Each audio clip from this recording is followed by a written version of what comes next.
With the partnership with Tux Athletics, Athletics South Africa have access to the latest in technology, including video analysis of the 4x100 meter relay squad.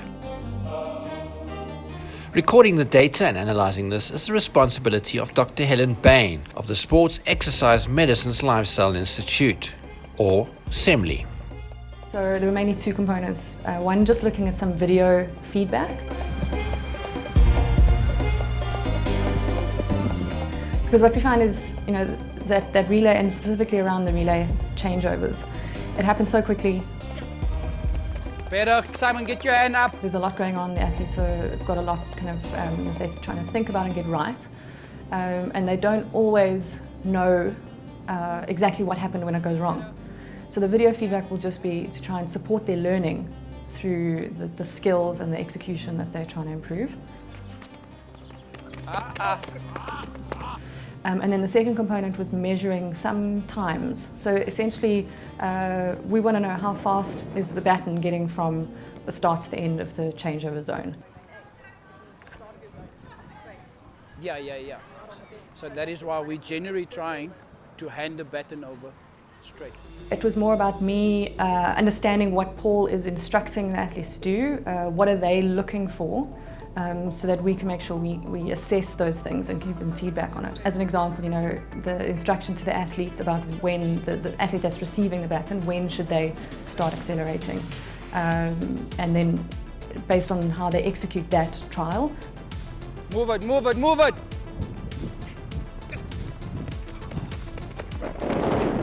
Make small adjustments and then repeat and see if there's an improvement qualitatively on the video, but also on the times that we're measuring. To assist Paul and the athletes, Helen and her crew make use of state-of-the-art equipment. The timing gates are kind of light-based sensors that you position on either side of the lane, and any motion that passes through those lights triggers the sensor that starts and stops the time.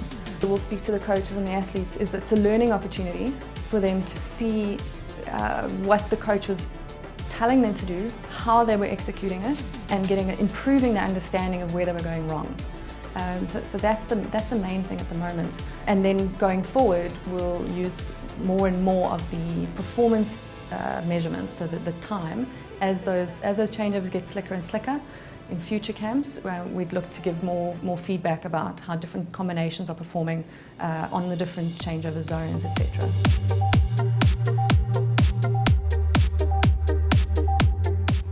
Before the relay squads, and there are two, the 4x100 meters and the 4x400 meters, are presented with the findings of Dr. Helen Bain, Paul takes the 4x400 meter relay squad through their paces.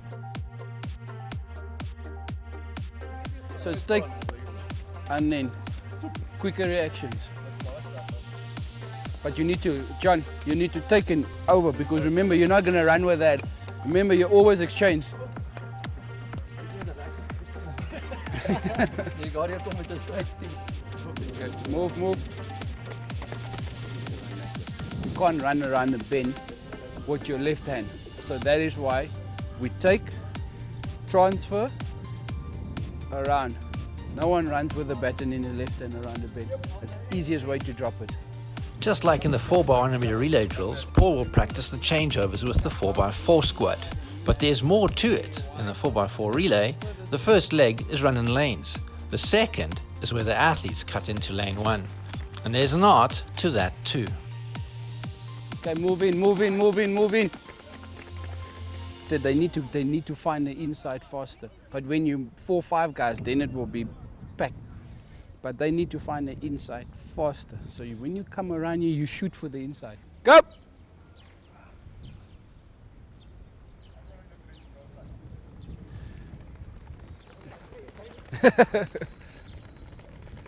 Session done for the 4x4 squad, and Paul is happy.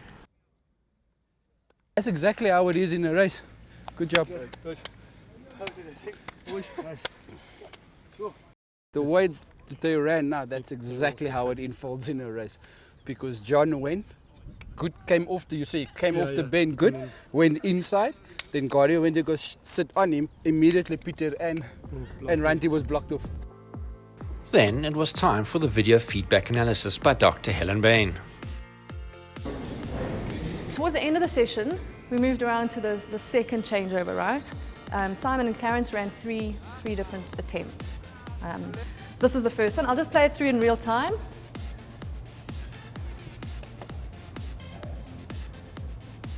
Okay, so not what we want.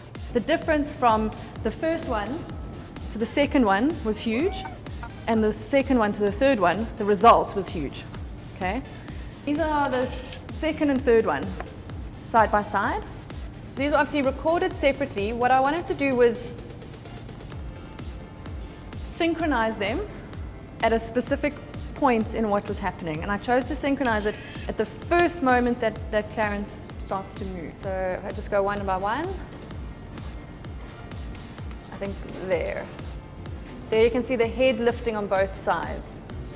So this is one that we actually replayed for you guys in the field, okay? This is one that we looked at. And you can see why. So the coach's comment in real time was, Akani, your hand's too low. And you can see that. It does look like, for sure, when you get the baton, your hand's like down here. In my view, up to that point, it's pretty much exactly what we want. I think their spacing is pretty good.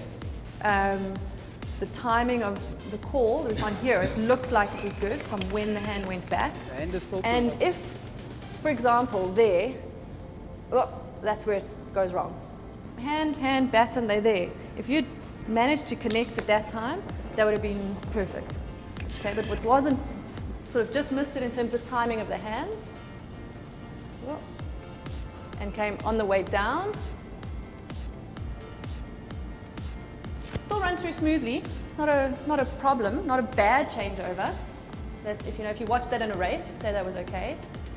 That was there, so under 3 seconds. Yeah. So good changeover, but not quite perfect. Having not experienced feedback such as this before, the athletes were quite pleased to see what was on offer. They can see what they're doing wrong in terms of the speed they're running at, the number of steps they have to take, to see like just a little bit of details. For me, it's a brilliant idea.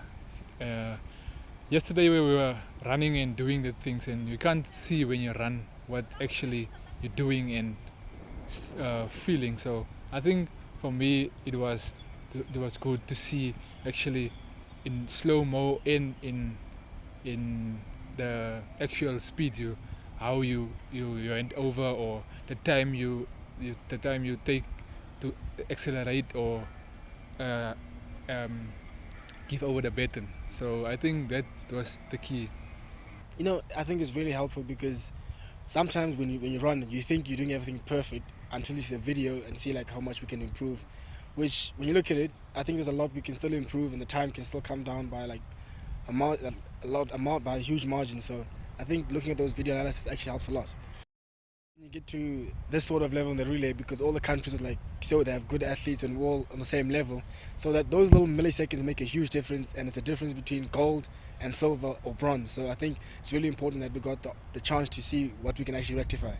The video analysis is something I've been asking for a long time. Very good for the athletes themselves to see what they're doing and what we're working on, and the reasons for us working on that.